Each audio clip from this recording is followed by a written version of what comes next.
I hope you all are fine and studying properly at your home. तो बेटा आज का जो हमारा टॉपिक रहेगा थोड़ा लेंथी टॉपिक है, और जो टॉपिक है जिसका नाम है, हम लोग पढ़ेंगे आज ह्यूमन डाइजेस्टिव सिस्टम के बारे में। ठीक है, तो आज पिछली वीडियो में हमने जाना था कि जो अमीबा है उसमें न्यूट्रिशन का प्रोसेस किस तरीके से होता है। आज का हमारा टॉपिक रहेगा ह्यूमन डाइजेस्टिव सिस्टम, यानी कि हमें यहाँ पे कंप्लीट प्रोसेस जानना है कि इंजेक्शन से लेके इजेक्शन तक क्या क्या प्रोसेस हमारे बॉडी में टेक्स प्लेस करते हैं। ठीक है, तो एक बार हम लोग शॉर्ट में रिवाइज कर लेते हैं कि जो हेटरोट्रॉपिक न्यूट्रिशन है उसके 5 स्टेप्स कौन कौन से होते हैं। पहला स्टेप क्या था, यहाँ पे हम लोग लिख लेते हैं। पहला स्टेप था इंजेक्शन, सेकंड इज डाइजेशन था। इसके बाद क्या था, एब्जॉर्प्शन, इसके बाद एसिमिलेशन एंड फाइनली इजेक्शन। ठीक है, यही तो हमारे 5 स्टेप थे हेटरोट्रॉपिक न्यूट्रिशन के। तो आज हम लोग पढ़ेंगे ह्यूमन बीइंग्स के बारे में, और हमें जानना है कि पांचों प्रोसेस किस तरीके से टेक्स प्लेस करते हैं। सबसे पहले हम लोग बात करते हैं इंजेक्शन की। इंजेक्शन का मतलब क्या होता है, taking food inside the body. अब इंजेक्शन का काम कौन करता है हमारी बॉडी में, ह्यूमन बीइंग्स में, माउथ। ठीक है, तो सबसे पहले बात आती है यहाँ पे माउथ की, यानी कि माउथ जो होता है इसी के थ्रू इंजेक्शन का प्रोसेस होता है। और माउथ में और क्या क्या प्रेजेंट होता है, mouth is guarded by upper lip and lower lip. ठीक है, यानी कि माउथ की प्रोटेक्शन जो होती है वो upper lip and lower lip करते हैं। ठीक है, अब क्या होता है, जैसे ही हम लोग इंजेक्शन करते हैं माउथ के थ्रू, तो इसके बाद डाइजेशन का काम जो है वो स्टार्ट हो जाता है हमारी बक्कल कैविटी से।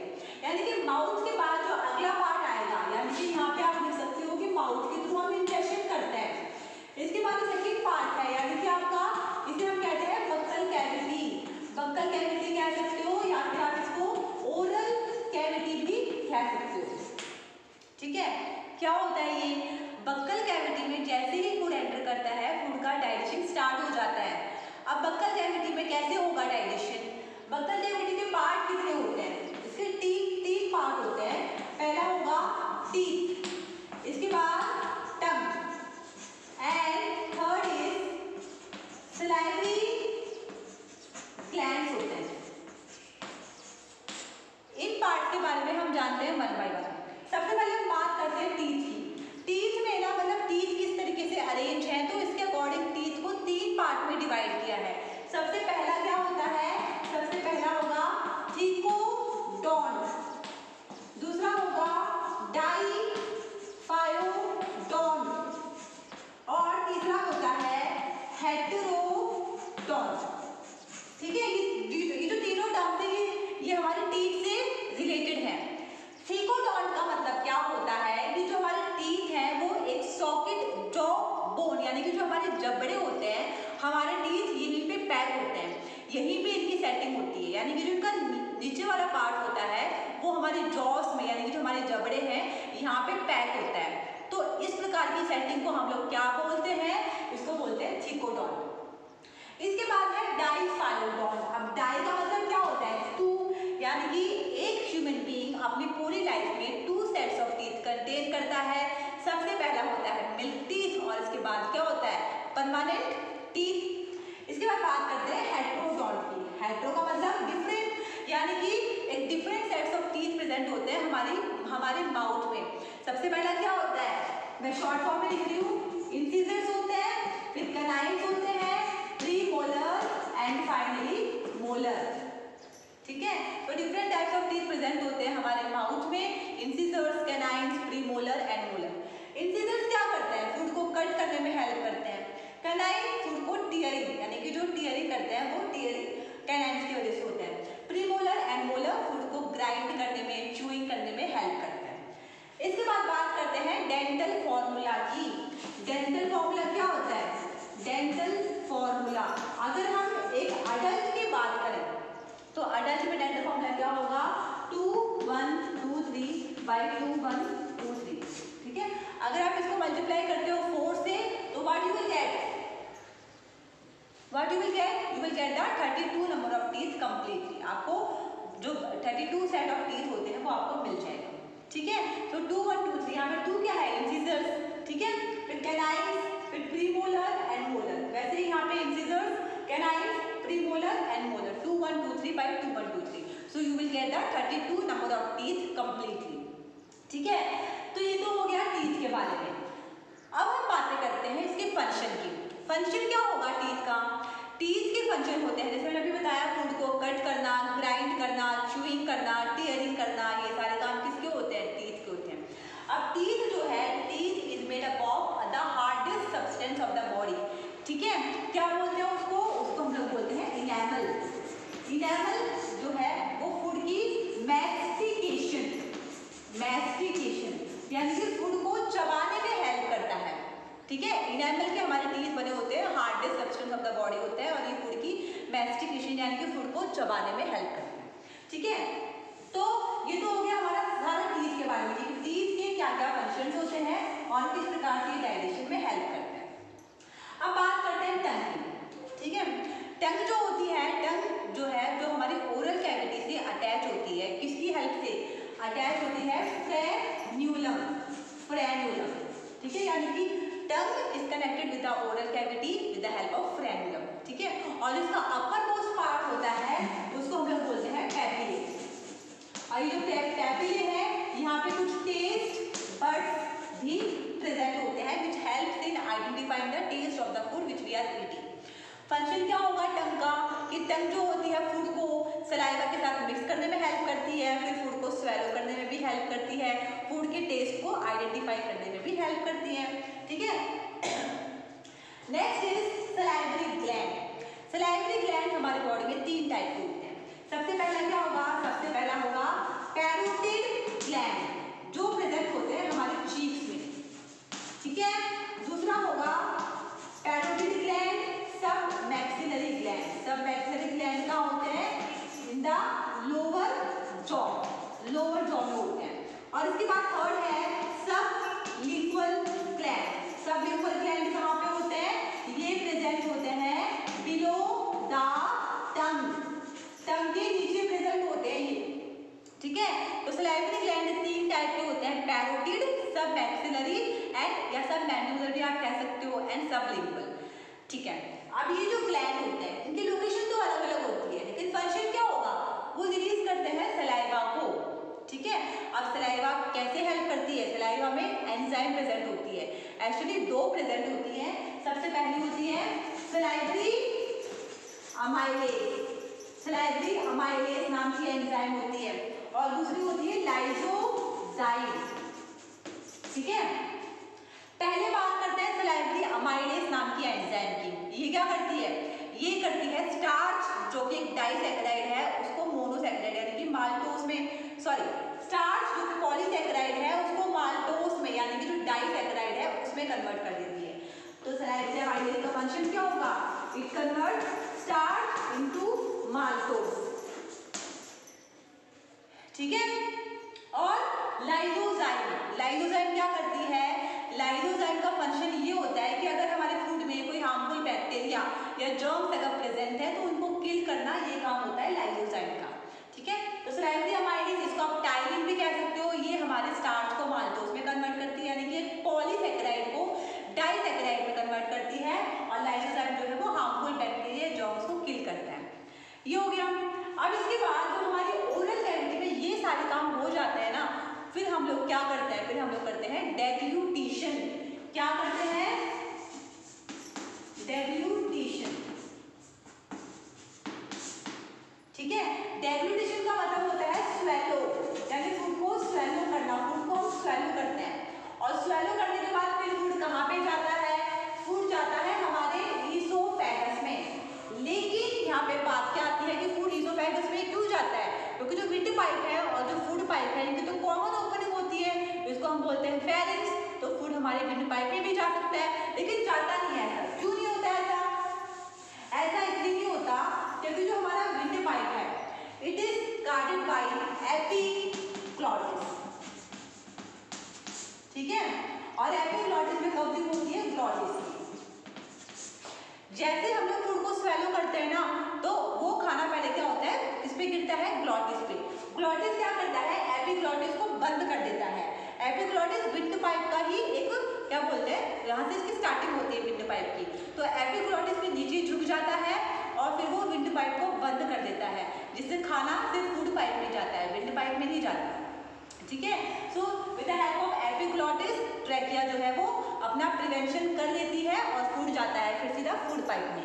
फूड पाइप का मतलब क्या होता है, क्या बोलते हैं फूड पाइप को, फूड पाइप को हम लोग कहते हैं ईसोफेगस। ईसोफेगस, क्या आप लोग बता सकते हो कि जो ईसोफेगस है वो कौन से टिश्यू का बना होता है, क्योंकि आप लोगों ने टिश्यूज तो पढ़े हैं 9th क्लास में, तो कौन से टिश्यू का बना होता है ईसोफेगस।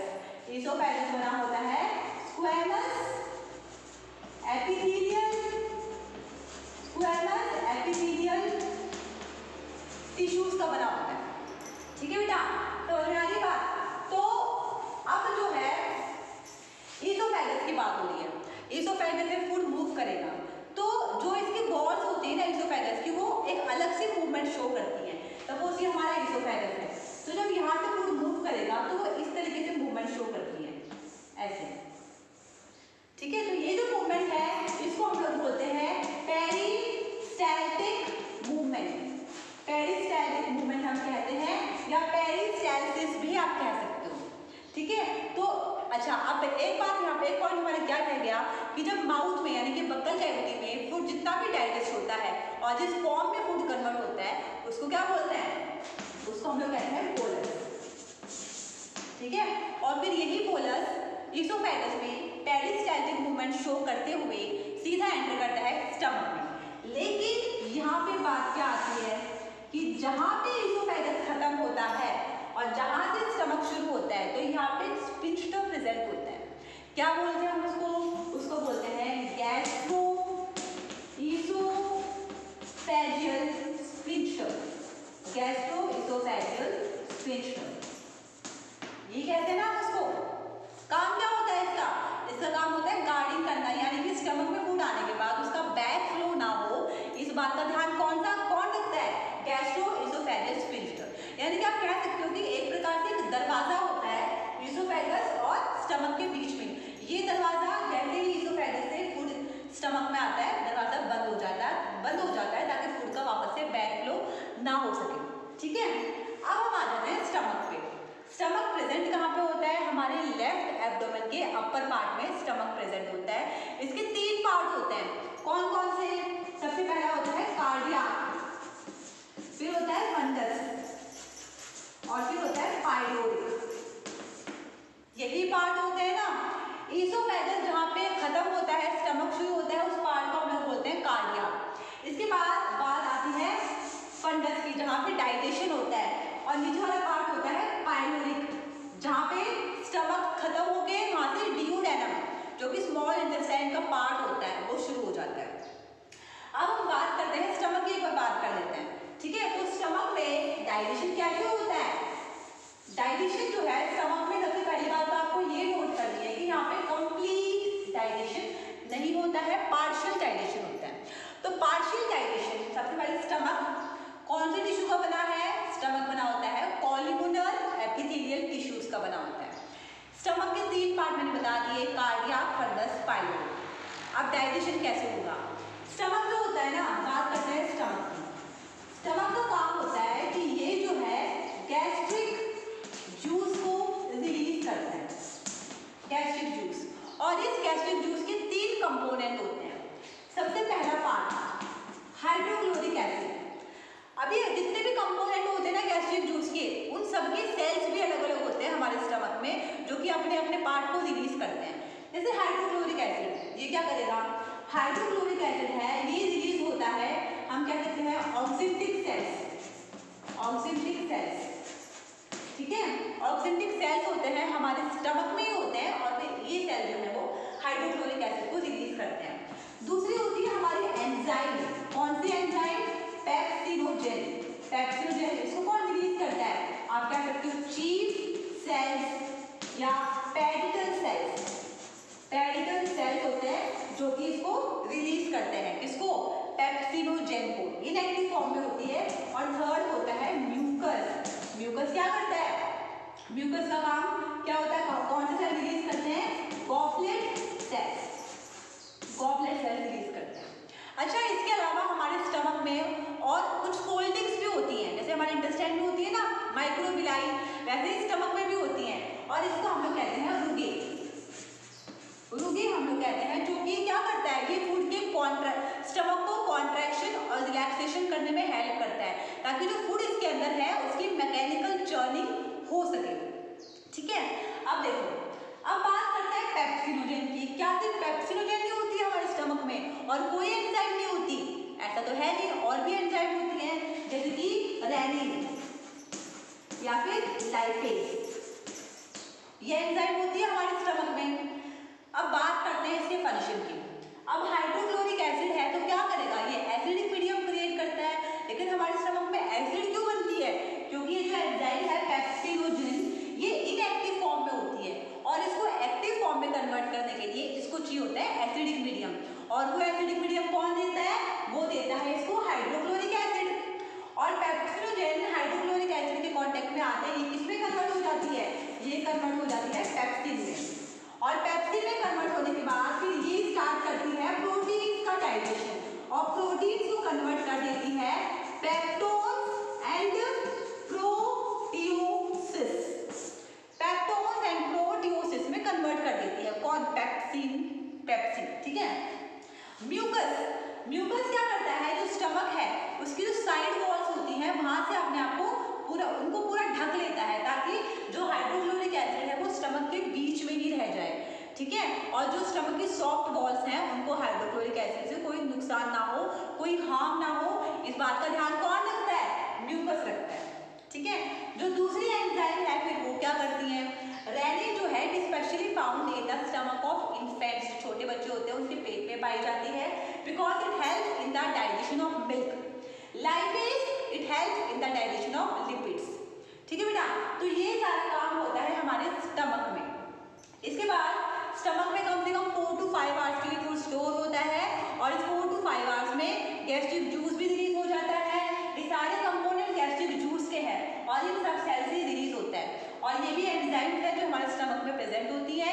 मैकेनिकल चर्निंग और डाइजेशन करने के बाद फूड जो है फूड को कन्वर्ट कर देते हैं हम लोग किस फॉर्म में? यानी कि माउथ में अगर कोई फूड था, माउथ में उसको बोलते हैं मोलस, स्टमक में क्या बोलेंगे? स्टमक में हम उसको कहेंगे काइम। ठीक है, अब देखो बात यहाँ पे क्या आती है? काइम जो है स्टमक में सारा काम होने के बाद वो स्टमक से बाहर निकलता है। जब वो बाहर निकलेगा तो कहाँ पे एंटर करेगा? वो एंटर करेगा स्मॉल इंटेस्टाइन के फर्स्ट पार्ट में, यानी कि डियोडेनम में। अच्छा, डियोडेनम और स्टमक के बीच में भी एक क्या कहते हैं? दीवार होती है, उसको क्या बोलते हैं? उसको बोलते हैं पाइलोरिक स्फिंक्टर। पाइलोरिक स्फिंक्टर से कहा जाता है। ठीक है, अब डियोडेनम में फूड आ चुका है, यानी काइम आ चुका है। अब डियोडेनम में क्या होगा कि डियोडेनम में फूड तो आया है, लेकिन जो लीवर है, ग्लैंड भी होते हैं, ग्लैंड लीवर है, पैनक्रियास है, सलाइवरी ग्लैंड है, ये तीनों ग्लैंड होते हैं हमारे एलिमेंट्री कैनाल के। तो लीवर क्या करेगा? लीवर तो प्रोड्यूस करता है बाइल जूस को और उसको टेम्परेरी स्टोर करता है गॉल ब्लैडर में। और पैनक्रियास प्रोड्यूस करती है पैनक्रियाटिक जूस को। तो पैनक्रियास अपने पैनक्रियाटिक जूस को, लीवर अपने बाइल जूस को, ये दोनों के दोनों एक डक्ट होती है, इसको बोलते हैं हेप्टोपैनक्रियाटिक डक्ट। ठीक है, यानी कि लीवर एंड पैनक्रियास ये दोनों के दोनों जुड़े होते हैं एक कॉमन डक्ट से, उसको बोलते हैं हम लोग पैनक्रियाटिक डक्ट। हेप्टोपैनक्रियाटिक डक्ट बोलते हैं। तो इस कॉमन डक्ट के थ्रू दोनों के जूस आते हैं यहाँ से निकल के और डियोडेनम में आके मिक्सअप हो जाते हैं, फूड के साथ मिक्सअप हो जाते हैं। ठीक है, अगर हम बात करें लीवर की, तो लीवर क्या होता है? बाइल जूस को रिलीज करता है, ये प्रोड्यूस करता है बाइल जूस को। बाइल जूस में किसी प्रकार की कोई एंजाइम नहीं होती है, ये सिर्फ रिप्रेजेंट क्या होता है? जैसे बाइल पिगमेंट्स होती हैं, ठीक है, फिर बाइल सॉल्ट होते हैं, कोलेस्ट्रॉल यहाँ प्रेजेंट होता है। ठीक है, लाइपेज यहाँ cholesterol and some steroidal hormones, ठीक है, यहाँ प्रेजेंट होते हैं। जैसे बाइल पिगमेंट है, बाइल पिगमेंट कौन कौन सी होती है? बिलीरुबिन, बिलीवर्डिन प्रेजेंट होती है, बाइल सॉल्ट प्रेजेंट होते हैं। ये क्या करते हैं? ये फैट को जो है तोड़ देते हैं, मतलब फैट को स्मॉल मॉलिक्यूल में कन्वर्ट कर देते हैं और इनको हम लोग क्या बोलते हैं? इसको बोलते हैं माइसेल्स। माइसेल्स कहा जाता है। जब फैट को ब्रेक डाउन कर देते हैं ना बाइल जूस की हेल्प से और उसको छोटे छोटे मॉलिक्यूल में कन्वर्ट कर देते हैं तो उनको बोलते हैं माइसेल्स। ठीक है, बात करते हैं पैनक्रियाटिक जूस की। अब पैनक्रियाटिक जूस में तो बहुत सारी एंजाइम होती हैं, लेकिन जितनी भी एंजाइम होती हैं वो इनएक्टिव फॉर्म में होती हैं। जैसे कि कुछ नाम मैं आपको बता देती हूँ, जैसे ट्रिप्सिनोजेन, कीमोट्रिप्सिनोजेन, प्रोकार्बोक्सीपेप्टिडेज। ठीक है, जैसे कि ये कुछ एंजाइम्स ऐसी हैं जो इनएक्टिव फॉर्म में होती हैं, लेकिन इनको एक्टिव भी करना होता है। तो ये एक्टिव कैसे होगी? अब हम लोग बात करते हैं पैनक्रियाज की।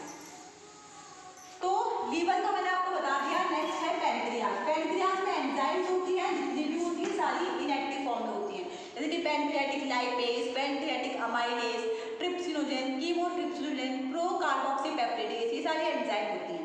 इनको एक्टिव करने के लिए एक एंजाइम और रिक्वायर्ड होती है। कौन सी एंजाइम होती है? वो होती है एंट्रोकाइनेज। एंट्रोकाइनेज नाम की एंजाइम होती है। ये एंजाइम आती है और सीधा क्या करती है? जो ट्रिप्सिनोजेन नाम की एंजाइम है जो पैनक्रियाज में होती है, इसको एक्टिव करती है सबसे पहले और कन्वर्ट कर देती है ट्रिप्सिन में। वो खाली ट्रिप्सिनोजेन पे ही एक्ट करती है और इसको ट्रिप्सिन में कन्वर्ट कर देती है। जब एक बार ट्रिप्सिन बन जाती है तो ये फिर सभी जितनी भी एंजाइम्स होती हैं पैनक्रियाटिक जूस में सभी को एक्टिव कर देती हैं और एक्टिव करने के बाद वो सभी एंजाइम्स अपना अपना काम शुरू करती है। ठीक है, अब देखो जहां तक बात है स्मॉल इंटेस्टाइन की, तो स्मॉल इंटेस्टाइन के मैंने आपको बताया था कि 3 पार्ट होते हैं। सबसे पहला होता है डियोडेनम, जहाँ पे सारे के सारे जूस, लीवर से बाइल जूस, पैनक्रियाज से पैनक्रियाटिक जूस और फूड जो स्टमक से निकल के आते हैं, जिसको हम काइम बोलते हैं, वो सारे मिक्सअप हो जाते हैं। फिर ये तीनों चल के आते हैं कहाँ पे? ये आते हैं इंटेस्टाइन में। इंटेस्टाइन के दूसरे पार्ट में आते हैं, जिसको हम बोलते हैं जेजुनम, और इसके बाद थर्ड पार्ट होता है इलियम। ठीक है, तो जेजुनम ही ऐसा पार्ट है स्मॉल इंटेस्टाइन का जहाँ पे कंप्लीट डाइजेशन होता है। तो जेजुनम में क्या क्या आता है? Bile juice, pancreatic juice, chyme और चौथा होता है सकस एंड्रिकस। ठीक है, क्या होता है? सकस एंड्रिकस। ठीक है, क्या होता है ये जो सकस एंड्रिकस होता है, सकस एंड्रिकस एक इंटेस्टाइनल जूस होता है जो खुद हमारी स्मॉल इंटेस्टाइन रिलीज करती है ताकि फूड का कंप्लीट डाइजेशन हो सके। ठीक है, तो एक तो बाइल जूस आ रहा है लीवर से, एक पैनक्रियाटिक जूस आ रहा है, एक स्टमक से हमारा फूड आ रहा है काइम, एक इंटेस्टाइन खुद अपना जूस रिलीज कर रही है, इसको हम बोलते हैं सकस एंड्रिकस। तो सारे के सारे जूस मिलके इनमें जितनी भी एंजाइम्स होती है वो क्या करती हैं? फूड को कंप्लीटली डाइजेस्ट कर देती है। ठीक है, तो कंप्लीट डाइजेस्ट होने के बाद होता है, आप देखो यहाँ पे सबसे पहले अगर हमारे फूड में कार्बोहाइड्रेट्स होते हैं, कार्बोहाइड्रेट्स, ठीक है, यानी कि एग्जाम्पल ले लो स्टार्च का। अगर हम बात करें पॉलीसैकेराइड्स की, तो पॉलीसैकेराइड को सबसे पहले कन्वर्ट किया जाता है डाइसैकेराइड्स में। ठीक है, डाइसैकेराइड्स में कन्वर्ट करते हैं और फिर यही डाइसैकेराइड्स कन्वर्ट किसमें होती हैं? ये कन्वर्ट हो जाती है मोनोसैकेराइड्स में। ठीक है, ये तो हो गया कार्बोहाइड्रेट्स का केस। ठीक है, इस प्रोटीन्स की बात करते हैं। प्रोटीन्स को सबसे पहले हम लोग कन्वर्ट करेंगे डाइपेप्टाइड्स में और फिर डाइपेप्टाइड से वो कन्वर्ट हो जाती है मोनोपेप्टाइड्स में और मोनोपेप्टाइड से फिर टाइड्स, ये कन्वर्ट होती है अमाइनो एसिड में कन्वर्ट हो जाती है, अमाइनो एसिड में। ठीक है, अगर फैट है तो फैट को हम पहले कन्वर्ट करेंगे डाइग्लिसराइड्स में, डाइग्लिसराइड्स में कन्वर्ट करते हैं और फिर ये कन्वर्ट हो जाते हैं फैटी एसिड एंड ग्लिसरॉल। इन सब में यानी कि ये जो फॉर्म्स है ना, ये जैसे मोनोसैकेराइड है, जैसे ग्लूकोज, गैलेक्टोज, सुक्रोज, फ्रुक्टोज, ये सब क्या होती है? मोनोसैकेराइड होते हैं। फिर अमाइनो एसिड, प्रोटीन का सबसे सिंपल फॉर्म, और fatty acid and glycerol fat का सबसे सिंपल फॉर्म, यानी कंप्लीट डाइजेशन जब होता है हमारे स्मॉल इंटेस्टाइन में तो ये सब चीजें वहां पे बन जाती हैं, ठीक है। इसके बाद स्टार्ट होता है हमारा स्टेप नंबर 3 यानी कि एब्जॉर्प्शन। वो कहाँ पे होगा? वो भी होता है स्मॉल इंटेस्टाइन में, ठीक है। कहाँ पे होता है? स्मॉल इंटेस्टाइन में। स्मॉल इंटेस्टाइन में क्या प्रेजेंट होता है? यहाँ प्रेजेंट होती है बिलाइज, ठीक है। और ये जो बिलाइज होती है ना, ये बिलाइज बनी होती है बहुत ही छोटे यानी कि माइक्रोस्कोपिक सेल्स की बनी होती है, जिसको हम लोग कहते हैं माइक्रोविलाई। माइक्रोविलाई क्या करती है? फिंगर लाइक प्रोजेक्शंस होते हैं इस तरीके से, फिंगर लाइक प्रोजेक्शंस होते हैं और फूड के कांटेक्ट में आते ही अपनी सरफेस एरिया को इंक्रीज कर देते हैं ताकि मैक्सिमम फूड एब्जॉर्ब हो सके और बहुत ही कम फूड जो है वो वेस्ट हो, ठीक है। तो हमारे इंटेस्टाइन में, स्मॉल इंटेस्टाइन में होती है बिलाइज। Villi are made up of microscopic cells called as microvilli, which increases their surface area as soon as they come in contact with the food. फिर होता है absorption. Microvilli में blood capillaries बहुत ज़्यादा होती हैं, तो microvilli जैसे ही फूड का एब्जॉर्ब करती है वो ब्लड के थ्रू हमारे सेल्स के पास जाता है और वहाँ पे जाके फूड जो है स्टोर हो जाता है, ठीक है। इसके बाद हम तो ये हो गया एब्जॉर्प्शन की, और फूड को सेल में जाके स्टोर करना या उसको यूज करना, इस प्रोसेस को क्या कहते हैं? एसिमिलेशन, ठीक है। तो एब्जॉर्प्शन भी हो गया, एसिमिलेशन भी हो गया। अब जो लास्ट पार्ट है हमारा इजेक्शन, उसकी और एक बार बात कर लेते हैं। इजेक्शन की बात करते हैं। इजेक्शन यानी कि जो फूड जिसका डाइजेशन नहीं हो पाया उसको बॉडी के बाहर रिमूव भी करना होगा। तो अब देखो क्या होगा, स्मॉल इंटेस्टाइन से फूड जो है फिर वो जाता है लार्ज इंटेस्टाइन, ठीक है। अब स्मॉल इंटेस्टाइन और लार्ज इंटेस्टाइन के बीच में भी एक गाड़ी होती है, ठीक है। उसको हम क्या बोलते हैं? उसको बोलते हैं इलियोसिकल वेल्व। इलियोसिकल वेल्व कहा जाता है जो कि फूड को बैक फ्लो होने से बचाता है, ठीक है। अब हम आते हैं लार्ज इंटेस्टाइन पे। लार्ज इंटेस्टाइन के कितने पार्ट होते हैं? 3 पार्ट होते हैं। सबसे पहला होता है सीकम, फिर आता है कोलोन और फिर आता है रेक्टम, ठीक है। सीकम जो पार्ट होता है, सीकम में अगर आप देखो तो यहाँ पे कुछ सिम्बायोटिक माइक्रो ऑर्गेनिज्म रहते हैं, जैसे ई कोलाई है जो हमारे लिए यूजफुल होते हैं। वो हमारी बॉडी के लिए विटामिन बनाते हैं। फॉर एग्जाम्पल विटामिन बी है, डी है, विटामिन के है, उसको बनाते हैं। और साथ साथ में क्या करते हैं, ये हमारी बॉडी से जरा सा न्यूट्रिशन अपने लिए ले लेते हैं। तो कुछ सिम्बायोटिक माइक्रो ऑर्गेनिज्म इस सीकम पार्ट में रहते हैं। और इसके अलावा एक फिंगर लाइक फोल्डिंग यहाँ पे होती है जो कि एक वेस्टिजियल ऑर्गन है और इसको हम लोग बोलते हैं वर्मीफॉर्म अपेंडिक्स, ठीक है। एक ब्लाइंड सैक होता है, किसी काम का नहीं होता हमारे लिए, वेस्टिजियल ऑर्गन है, इसको बोलते हैं वर्मीफॉर्म अपेंडिक्स।